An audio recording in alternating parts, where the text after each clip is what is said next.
پاکستان کے 25ویں chief justice میاں ثاقب نثار 2 برس 17 دن پورے کرنے کے بعد ریٹائر ہونے والے ہیں۔ اگلے 11 برس میں جنوری 2030 تک 8 معزز چیف ججوں میں سے صرف 2 ایسے ہوں گے جن کی مدت عہدہ 2 برس سے کچھ زائد رہے گی۔ اس ملک میں جسٹس محمد منیر 6 برس، AR کارنیلیس 8 برس، حمود الرحمان 7 برس اور جسٹس محمد حلیم 8.5 برس تک چیف جسٹس رہے، مگر ان کے نام عام آدمی سے زیادہ قانون دانوں اور محققوں کو یاد ہیں۔ افتخار محمد چودھری سے پہلے تک عدالت عظمیٰ کی جانب سے مفاد عامہ کے نام پہ از خود نوٹس لینے کی روایت خال خال ہی تھی۔ عدالت کا ڈیکورم اور جج کا رکھ رکھاؤ لگ بھگ وہی کلاسیکی انداز کا تھا جو نو آبادیاتی دور سے چلا آ رہا تھا، یعنی جج نہیں، ان کے فیصلے بولتے ہیں۔ افتخار چودھری واحد جج ہیں جنہوں نے 3 قسطوں میں مجموعی طور پہ لگ بھگ 6.5 برس چیف جسٹس کی کرسی کو رونق بخشی اور کئی اہم دوررس فیصلے بھی کیے۔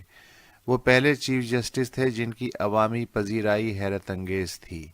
وہ چاہتے تو حاصل شدہ اخلاقی طاقت کے بل پہ حکومتوں سے ایسی عدالتی اصلاحات کروا سکتے تھے کہ جن کے سبب عام آدمی کے لیے حصول انصاف جدید، تیز رفتار اور ٹھوس شکل اختیار کر جاتا، اور ان کا نام تاریخ میں صرف جوڈیشل ایکٹیویزم کے سبب نہیں بلکہ نئے عدالتی ڈھانچے کے معمار کے طور پہ یاد رکھا جاتا۔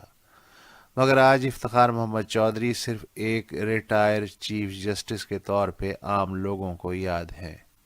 2001 میں سپریم کورٹ میں اگر 13,000 مقدمات زیر سماعت تھے تو 2013 میں افتخار چودھری کی ریٹائرمنٹ کے وقت زیر سماعت کیسز کی تعداد 20,000 سے اوپر ہو چکی تھی۔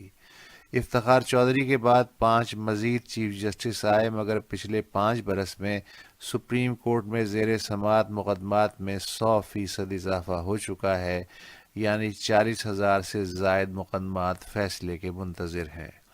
پچھلے 2 برس میں کرپشن، ڈیم کی مجوزہ تعمیر، تجاوزات کی صفائی اور اسپتالوں کی حالت زار سمیت مفاد عامہ کے درجنوں معاملات میں سپریم کورٹ کا بیشتر وقت صرف ہوا۔ جسٹس ثاقب نثار بھی اعتراف کر چکے ہیں کہ جوڈیشل مشینری کو طویل المیعاد بنیاد پہ فعال بنانے کا کام باقی ہے۔ اگر ہائی کورٹ اور زیریں عدالتوں میں زیر سماعت مقدمات کی تعداد کو بھی جمع کر لیا جائے تو اس وقت پاکستان کی پوری عدلیہ کو 19 لاکھ مقدمات کا فیصلہ کرنا ہے، اور اس ڈھیر میں ہر برس اوسطاً 1 لاکھ مقدمات کا اضافہ ہو رہا ہے۔ جس طرح کے حالات ہیں ان میں اگر کوئی فیصلہ کن بدلاؤ نہ آیا تو اگلے 10 برس میں انصاف کا بوجھ کم ہونے کی بجائے دگنا تگنا نظر آ رہا ہے۔ عدلیہ کو ماورائے آئین قوتوں سے خطرہ نہیں، مگر مقدمات کا انبار ایوان عدل سے بھی اونچا ہو رہا ہے۔ کریں تو کیا کریں؟ انصاف کی امان پاؤں تو ایک بات پوچھوں، کیا قانون میں اپنے بارے میں بھی از خود نوٹس لینے کی گنجائش ہے؟